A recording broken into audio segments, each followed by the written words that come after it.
I want to speak to you about desires, the things that are within us.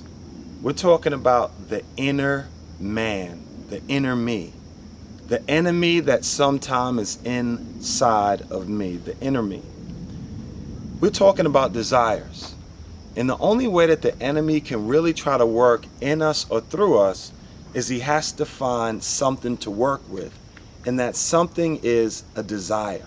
For instance, if you're in New York City and Broadway, there are people that sell fake jewelry.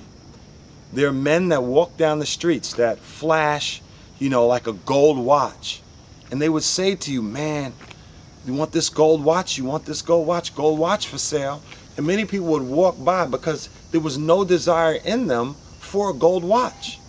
But there are some people along this process that'll stop and take a look.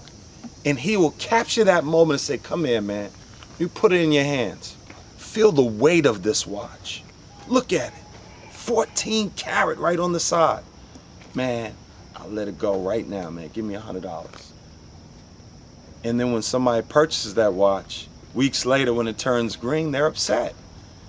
But the thing that we have to remember, the only way for the guy to get the deal is there had to be something within the customer that desired that watch to start from the start. This is what James says in James chapter 1. I'm going to read in verses 13. It says, let no one say when he is tempted, I am tempted by God. For God cannot be tempted by evil, nor does he himself tempt anyone. Verse 14, but each one is tempted when he is drawn away by his own desires and enticed. There has to be something within us in order for the enemy to operate on us or through us.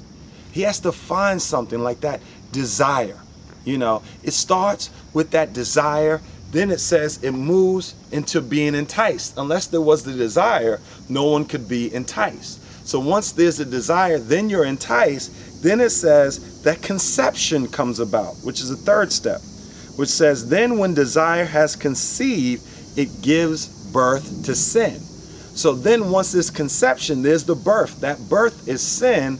And then what follows that, and sin, when it is fully grown, brings forth death.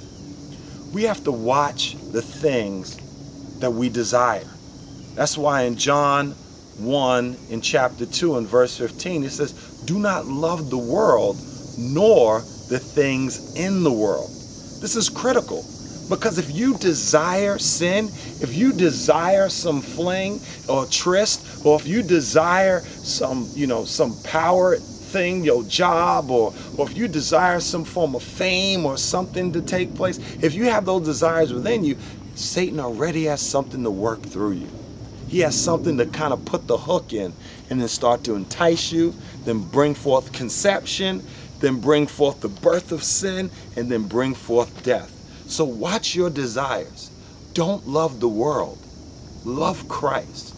Pull every other idol off its throne and only let Christ sit there as the true and living God. God bless you. Keep looking up. Keep Christ number one. Watch your desires.